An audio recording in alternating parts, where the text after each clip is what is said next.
me. No. You've been charged with Well, assault. you know, that's supposed to. Y'all so pissing me off! Let me tell you the bottom line. You are a sorry. You don't cooperate now?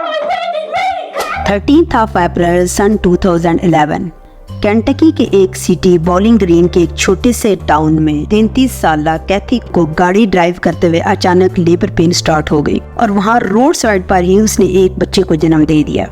कैथी की दोस्त शैली Lindsey का घर उस जगह से करीब ही था, तो वो उस बुरी हालत में उसके घर के दरवाजे पर ड्राइव करते हुए पहुंची और डोर बेल बजा दी। लिंडसे ने जब दरवाजा खोला तो देखा सामने उसकी दोस्त कैथी खून में लथपथ बाजुओं में एक न्यू बर्न को उठाए हुए थी। वो उसको अंदर ले आए, लेकिन उसने देखा कि न्यू बर्न को सांस लेने में काफी दिक्कत का सामना हो रहा है। उसने बच्चे की नाक और मुंह से बबल्स को साफ किया और 911 पर कॉल कर दी। मेरी दोस्त ने अपनी गाड़ी में यहाँ ड्राइववे पर बच्चा पैदा किया है।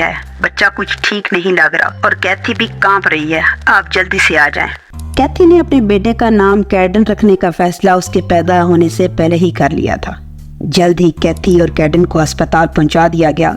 कैडन की सांसें बहुत कमजोर थी और उसकी हालत भी खराब हो रही थी, इसलिए कैडन को फौरी तौर पर आईसीयू में ले जाकर ऑक्सीजन लगा दी गई और कैथी को डिलीवरी यूनिट में एडमिट कर लिया गया। बच्चे का मुआयना करने पर पता चला कि बच्चे का जिस्म बहुत ही ठंडा था और बॉडी टेम्परेचर तो इतना कम था कि किसी भी इक्विपमेंट में रजिस्टर ही नहीं हो पा रहा था। लेकिन कैथी का जब मुआयना किया गया तो उसका मामला इससे भी ज्यादा परेशान कुन था। उसकी बॉडी बिल्कुल नॉर्मल थी, इतनी नॉर्मल कि ऐसा लगता ही ना था कि उसने किसी बच्चे को पैदा किया हो। अल्ट्रासाउंड ने एक नॉर्मल यूटेरस शो किया। अल्ट्रासोनोग्राफर के लिए ये बड़ा ही हैरान कुन था, लेकिन मेडिकल स्टाफ को इन सब चीजों से ज्यादा डिस्टर्बिंग कुछ और भी मिला, तो उन्होंने पुलिस को कॉल कर दी। डिलीवरी रूम में कैथी जब अपने हस्बैंड शैनन को अपडेट्स टेक्स्ट कर रही थी, तब पुलिस वहां पर पहुंची और उसे इन्वेस्टिगेशन के लिए ले गई। कैथी बार बार कह रही थी वो कैडन की मां है और उसके पास सबूत के तौर पर प्रेगनेंसी अल्ट्रासाउंड भी है। इस अल्ट्रासाउंड के बारे में मजीद आगे वीडियो में बात होगी। पुलिस कैथी के घर गई तो वहाँ पर कैथी के 2 बच्चे, एक बेटी और एक बेटा मौजूद थे, जिन्होंने बताया कि उनकी मदर अपनी किसी फेसबुक फ्रेंड के साथ टाइम स्पेंड करने गई थी। पुलिस ने कैथी के फेसबुक अकाउंट को एक्सेस किया तो वहाँ उन्हें 21 साल जेमी स्टाइक का अकाउंट मिला, जो कि हामला भी थी। पुलिस ने जेमी से रब्ता करने की बहुत कोशिश की, लेकिन जेमी रिस्पॉन्ड नहीं कर रही थी। पुलिस ने जेमी की मदर से रब्ता किया तो उसकी मां ने बताया कि जेमी कैथी के साथ गई थी। इन्वेस्टिगेशन टीम को जल्द ही पता चला कि कैथी बहुत कुछ झूठ बोल रही है। इन्वेस्टिगेशन से ये भी पता चला कि कैथी जेमी को सोशल सिक्योरिटी के ऑफिस ले जाने के बहाने से उसे घर से लेकर गई थी, क्योंकि ये ऑफिस उसको एक रिहाइश दिलाने के लिए मदद करने वाला था। जबकि कैथी के मुताबिक वो जेमी को जब घर से ले जाने के लिए जा रही थी तो रास्ते में इसको लेबर पेन स्टार्ट हो गई और वो अपनी दोस्त शैली के घर पहुंची, जो करीब 3 ही था, और शैली ने उसकी इस डिलीवरी में हेल्प की। वो तो कभी जेनी के घर पहुंची ही नहीं। पुलिस ने अब कैथी की फ्रेंड से इन्वेस्टिगेशन का सोचा, क्योंकि वो उस दिन के वाकयात की मेन विटनेस थी। जब उससे पूछा गया तो स्टोरी और ही तरह की थी। उसने बताया कि जब कैथी आई तो उसने गाड़ी की अगली सीट पर कैथी को एक बच्चे के साथ बैठा देखा। बच्चे का सब सामान, प्लेसेंटा वगैरह उसके पाँव के दरमियान में था। उसके पास कोई पैंट नहीं थी, सिर्फ वो एक कमीज पहने हुए थी। मैंने कैथी को वहीं रुकने को कहा और दौड़कर घर के अंदर आई, अपना फोन उठाया और बाथरूम में टॉवल लेने के लिए गई। लेकिन जब बाथरूम से बाहर निकली तो कैथी घर के अंदर आ चुकी थी। प्लेसेंटा और सब कुछ बच्चे के साथ ही जुड़ा हुआ था और बच्चे पर घास और दूसरा मवाद भी लगा हुआ था। मैंने बच्चे को लिया, उसे तौलिया में लपेटा और सिंक के काउंटर पर रखा। बच्चे के सीने को रगड़ा, क्योंकि उसको सांस आने में मुश्किल आ रही थी।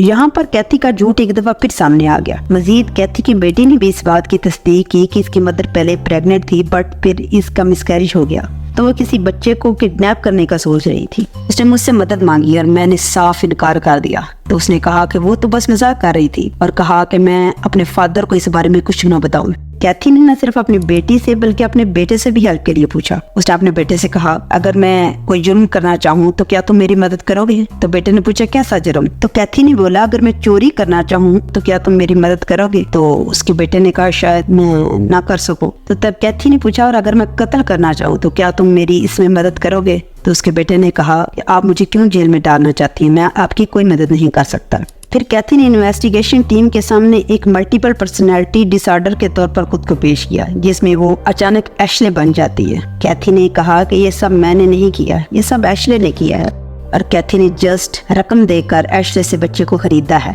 इन्वेस्टिगेशन टीम के पास इतने एविडेंस इकट्ठे हो गए थे कि उन्होंने कैथी को पुलिस कस्टडी में दे दिया। वहाँ दूसरे दिन कैथी ने सब कुछ कन्फेस कर लिया और उनको जाए वकुआ पर ले गई, जहाँ उसने जैमी को काटा था। उसने बताया कि उसने बाजार से एक दिन पहले एक स्टन गन खरीदी, जिसके झटके से आदमी मफलूज हो जाता है। उसने पहले स्टन गन का इस्तेमाल किया और फिर उसकी कलाई और गला भी काटा, उसका पेट काट कर उसका बच्चा निकाला। और सिर्फ बच्चा ही नहीं, बल्कि जैमी का प्लेसेंटा, ओवरी, आसान लफ्जों में कहूँ तो पूरा रहम और बच्चादानी भी निकाल ली और उसको फिर वहाँ फेंक कर बच्चे को ले आई। पुलिस ने पूछा क्या उसने सी सेक्शन के बारे में कोई रिसर्च की, क्योंकि जिस्म के सही हिस्से पर सही तरह से कट लगाना और प्लेसेंटा और नाल की रस्सी को महफूज रखना, ये बगैर किसी डीप रिसर्च और प्लानिंग के तो नहीं हो सकता था। तो कैथी ने इस चीज की तस्दीक कर दी। फिर कैथी से पूछा गया कि तुमने उसके पेट को वर्टिकल काटा या हॉरिजॉन्टल, तो उसने कहा मैंने पेट को हॉरिजॉन्टल काटा। कैथी ने अपने हस्बैंड को प्रेगनेंसी का यकीन दिलाने के लिए एक अल्ट्रासाउंड की तस्वीर भी अरेंज की थी, जो उसने इन्वेस्टिगेशन टीम को भी कैडन को अपना बच्चा साबित करने के लिए दिखाई थी। कैथी ने तस्लीम किया कि वो दर हकीकत उसने एक पार्टी में एक दोस्त से जुड़ाई थी।